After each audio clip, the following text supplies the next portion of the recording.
Water is precious, essential for life, a valuable commodity and harmoniously etched into our landscape. It flows like a lifeline through the whole of Europe. Rivers are highly sensitive ecosystems that must keep flowing to make life possible for humans, for all animals and plants. Unfortunately, our rivers are no longer free-flowing. Today, European rivers are dotted with dams, locks and hydropower plants. At the beginning of the last century, and ever since man has begun to use hydropower to generate electricity, more and more hydropower plants have been placed in this highly sensitive ecosystem. Widespread opinion says that the generation of renewable energy from hydropower is green and environmentally friendly. But just how green and environmentally friendly is it really?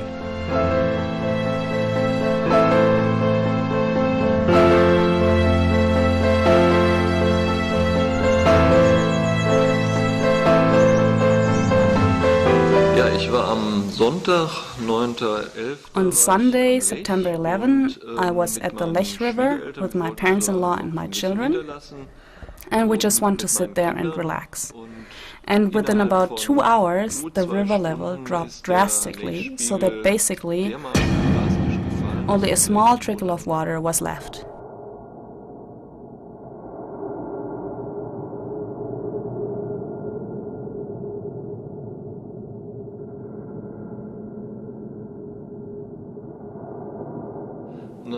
And when my children and I looked at the dried up areas, we found dead and dying fish in puddles everywhere. So my kids and I picked them up with our hands and threw them back into the river, or rather into what was left of the lake. This was such an awful and sad sight. So many fish had died, and at the same time the channel that was diverted into the city of Gersthofen was full of water. And when my father-in-law and I walked further along the lake to the dam of Gersthofen, we passed a gigantic puddle that bubbled. And my father-in-law said, "Look, there's gas rising upwards." But when we had a closer look, we saw that this was not gas, but a shoal of dying fish. And my father-in-law said, "Yes, nature is cruel." Then I said, "This is not nature, it's mankind who's cruel. The water is simply being diverted into the channel so that the hydropower stations have enough for their needs. It is a scandal what is happening here, but every cubic meter of water is money, and therefore the water has to be diverted. The Lech and its original inhabitants get only a rivulet, nothing more. It was really a sad moment to see what was happening to water, which was needed to run a hydropower plant. If a small child catches a bullhead and takes it home to watch it, somebody could come along and say, that fish is a protected species.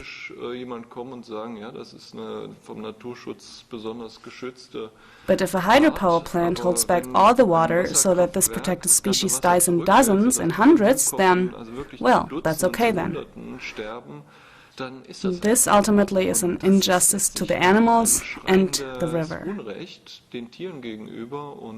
And I have reported this incident to the river police, and now the operators of the hydropower stations are requested to answer. I'm curious to see what they're going to say, or if they will say anything at all. Apparently, the good intention to produce clean energy has also its dark side. Responsible action towards the environment and nature does not seem to be that easy. People want to move away from nuclear energy, but what many don't know is that it's not feasible everywhere to switch to hydropower. We do not yet have the knowledge we need to make hydropower more environmentally acceptable. This is a disaster, and there's always a trade-off taking place. And when I see how much electricity is produced in the hydropower plants all over Germany, and especially here in the Lahn, and what comes out of it, the so-called green energy, is absolutely the wrong label. And the amount of energy that comes out of it is minimal. You can forget that.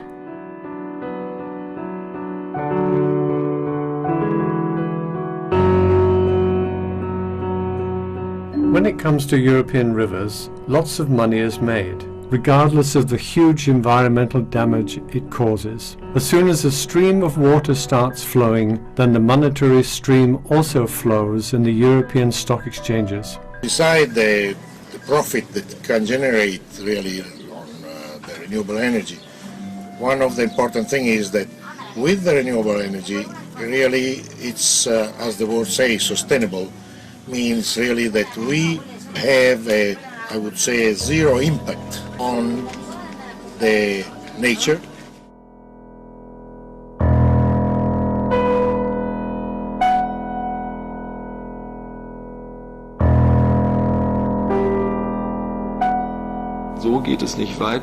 It cannot go on like this. We do not only want any further expansion of these hydropower plants, but we also want the existing facilities on the Lech, that is the technology that has been put into the Lech, to be reshaped in a way so that it becomes more ecologically acceptable. More water must flow through the Lech again, and the freshwater fish must get a chance again, and also the people who would like to live alongside the river must get a chance again.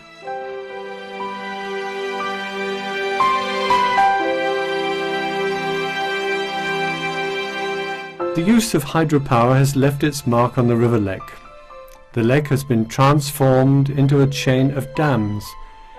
In many places, nothing is left of the natural environment of the past. Can you imagine the way it was? The Lech was up to 4 kilometers wide. That means there were countless channels and arms of the rivers, and between these channels and arms there were gravel and sandy beaches. It was a scenery that we cannot recreate anymore. In Europe, the Lech is an alarming example of what happens if a river is developed radically and systematically in order to generate as much electricity as possible. This method is called hydropeaking.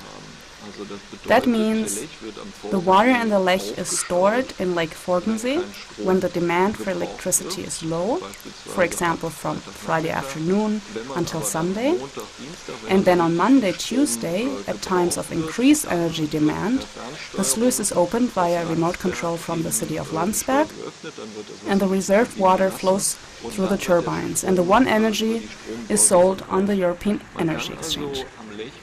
So one can generate highly priced energy in the Lech River and sell it, and this is exactly what is being done. The German energy provider E.ON is active in this field. It covers the area south of the city of Augsburg up to the north above Augsburg, and nowadays the energy providers LEW and BEW generate peak time energy in the Lech for the Leipzig Energy Exchange.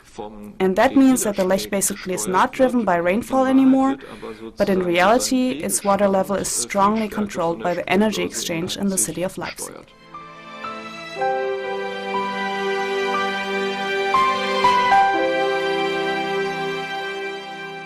We are standing here in Gersthofen, a little bit north of Augsburg. Here they divert all the water from the Lech River into the channel behind me. And as you will see, the main river is almost dry. Now we are 20 meters from the channel right above here. As you can see, the main river is totally dry. The only stream of water that is running comes from the fish path right there on the left side of the dam. And through the main weir, no water is running at all, not even a cubic meter.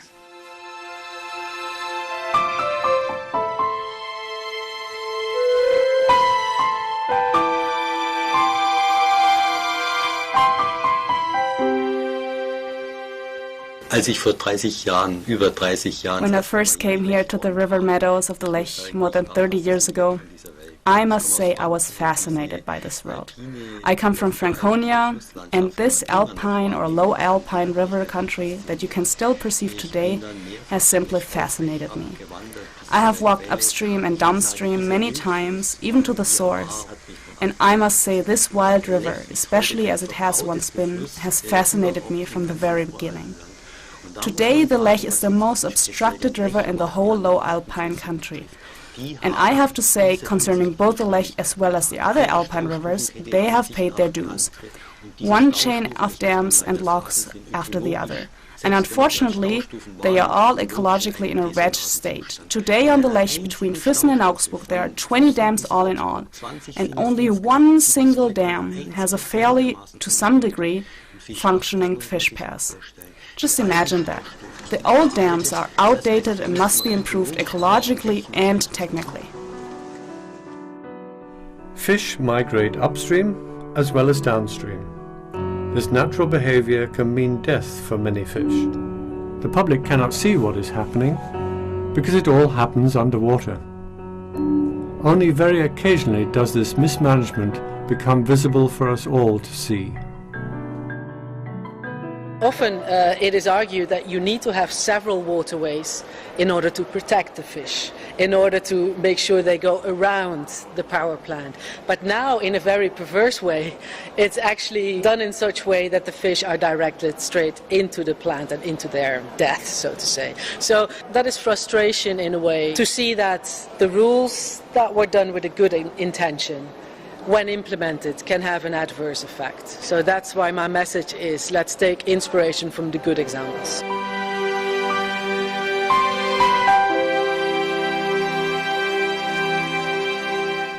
The promises of the hydropower plant operators to protect fish sound good, but often do not function in practice.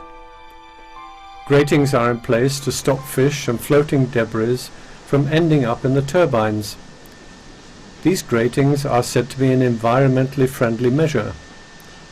However, in the debris we still find the victims that did not manage to use the fish pass. And day after day, the victims of this power production disappear in containers unnoticed by the public.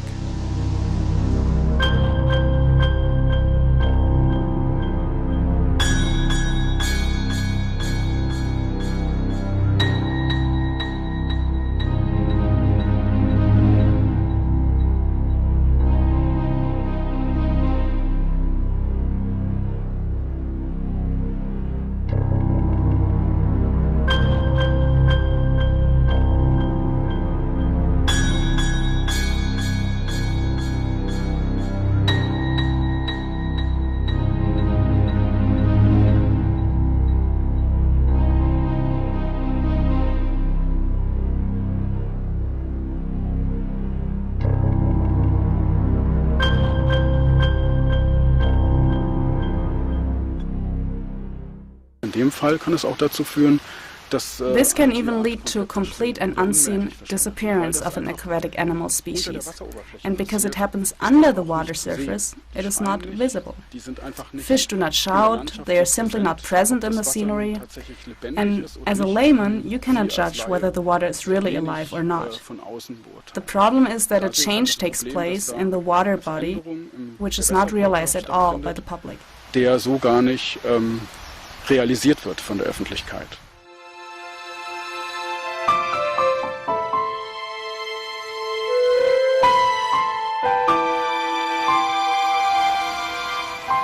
Ein weiteres Problem ist sicherlich... Another problem, besides this desertification of diverted river stretches, is the increase of thermal stress. We are increasingly worried about that.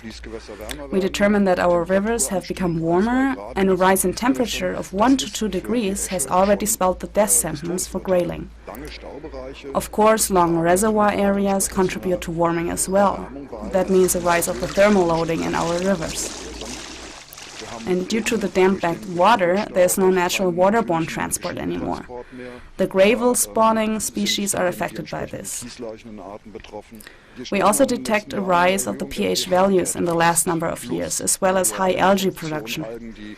Algae that grow die at some point, and the result is a depletion of oxygen in the water.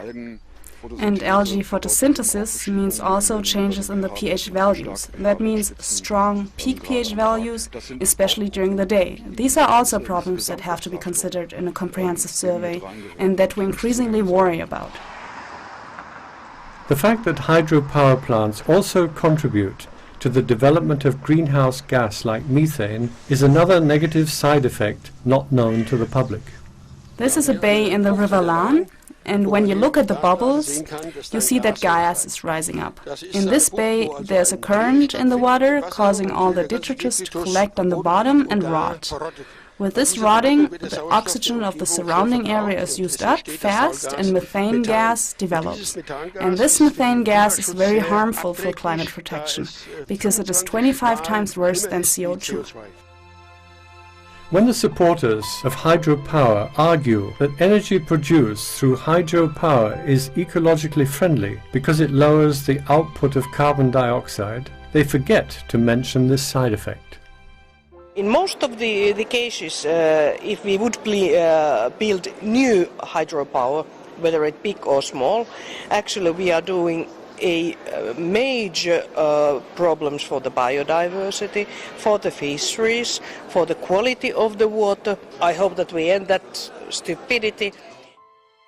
The European Union recommends the development and the use of renewable energy, but more and more members are becoming aware of hydropower's negative effects and increasingly speak out critically towards hydropower.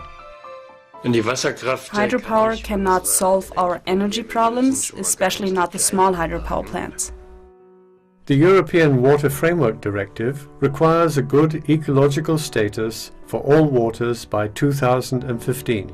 In this context, the passability of running waters has top priority. The increasing numbers and continued use of hydropower plants comes more and more in conflict with ecological goals. Hydropower presents a clear example of ambiguity between a renewable energy production form and environmental protection. If I'm correctly informed, there are currently about 7,300 or 7,400 small hydropower plants in Germany and about 400 big ones. And about 90% of the yield of the power production is generated in the big power plants and not in the small ones. That means that small hydropower plants, these are plants that produce about 20 to 100, maybe 150 kilowatts. When you compare them to the big ones, they are minimal. They contribute an unimportant portion to the total power production in Germany. Wenn man die Gesamtenergiegewinnung betrachtet in Deutschland, dann liegt der Anteil. If one looks at the whole power production in Germany, the portion of the small hydropower plants is estimated at 0.3%. If one visualizes what small hydropower plants produce, then one must also consider what damage these small hydropower plants create. And all in all, the damage done is actually higher than its advantage. This is a situation that has worried the Federal Environment Office for many years. If we doubled our portion of small hydropower production in the whole energy mix from 0.3 to 0.6, our remaining rivers would be destroyed and we would still have made no essential contribution to climate protection. The energy production from hydropower is promoted in many European states. In some states, the operators get a guaranteed price. This provides a stable income and creates the impression that hydropower is environmentally desired and is ecologically okay. You get subsidies for making small hydro plants, and that's absolutely not a wise idea. I wouldn't build a lot of new hydro in Europe. The potential is not that great, and we shouldn't go into all our small rivers and put new hydro stations there. I think it would be much more environmentally friendly to do wind power is actually better, and solar heating energy and even solar cells in the future. That is probably much more ecologically efficient, and especially not building many small ones, because the environmental destruction per kilowatt hour is much bigger when you build many small ones than one big. The consumer price plus the subsidies we pay for this kind of power production is high. The environmental cost is even higher. We do a lot of damage to our river ecosystems and biodiversity, even risking that some species will disappear from our planet for good. One day our children, my grandchildren probably, will read in the newspaper or in books that there was once a fish similar to snake. It was called an eel. We have driven it out of our rivers through hydropower stations, and one day it won't exist anymore. Some eels survive and reproduce thanks to an unusual strategy. It may sound funny, but today's eels travel by car. This is much safer than taking the river. Their journey is about 150 kilometers from the river Main to the river Rhine, which the fish would not survive without human help. The background story is that we intercept the eels in front of the turbines, take them out of the water and transport them around the turbines so that they are not injured and can reach the sea healthy. The river Main has 37 power stations and 37 turbines, and not a single eel would have gotten into the Rhine alive. This is a fact. Almost everybody who knows about eels knows this.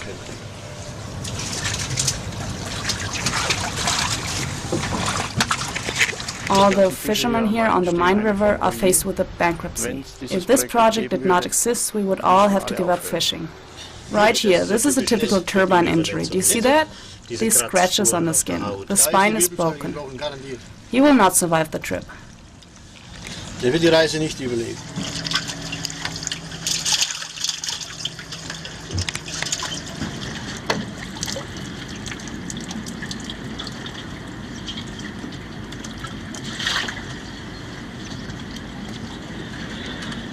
The lower jaw is smashed, it's split, and these bright spots in the skin suggest that he already has several injuries.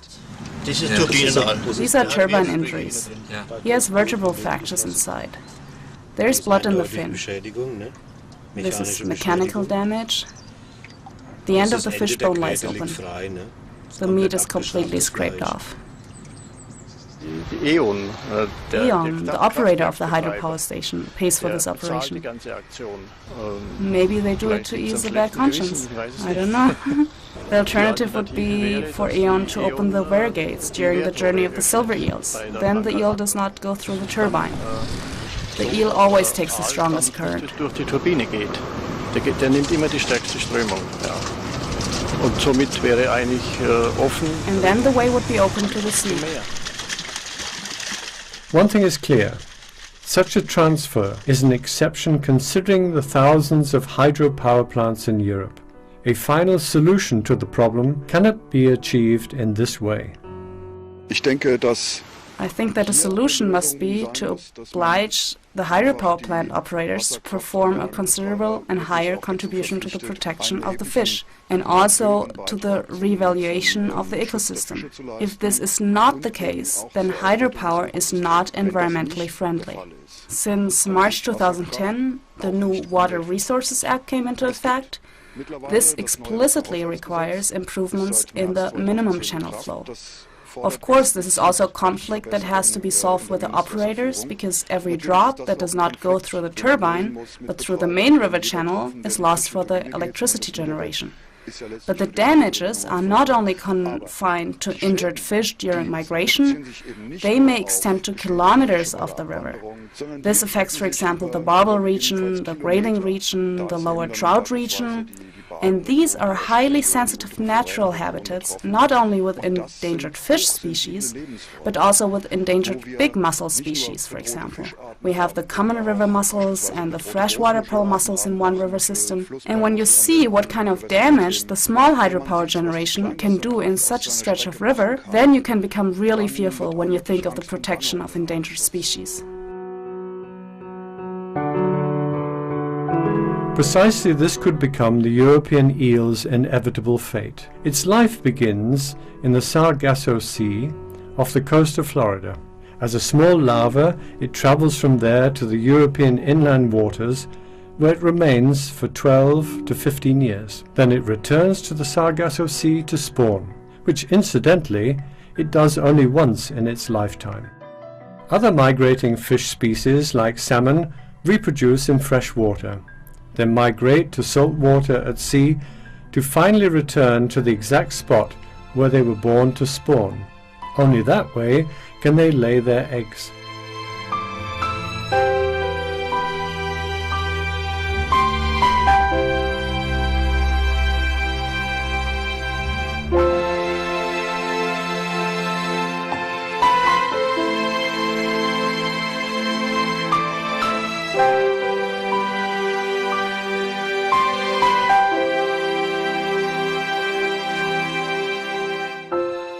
The survival of these migrating species is totally dependent on free access to and from the rivers.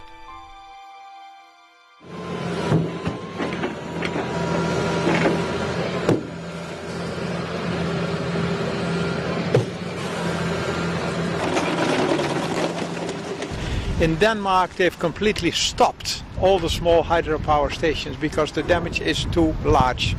And if you allow all kinds of farmers in their little rivers, countries that contribute 5 to 10 megawatts, compare that to the 20% renewable energy we have to realize by 2020, then really you should reconsider and see that this is not the way to do it.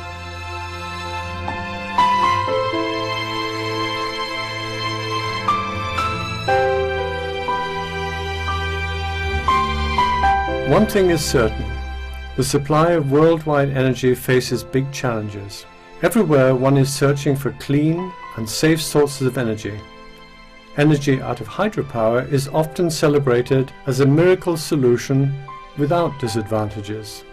The problems they cause, however, are hushed up by the energy providers and suppliers. The energy produced by hydropower should be submitted to scrutiny. Those who want to use it further must weigh up very carefully the advantages and disadvantages, and not only for themselves. After all, Europe's rivers belong to all of us, and hopefully many generations to come. With all the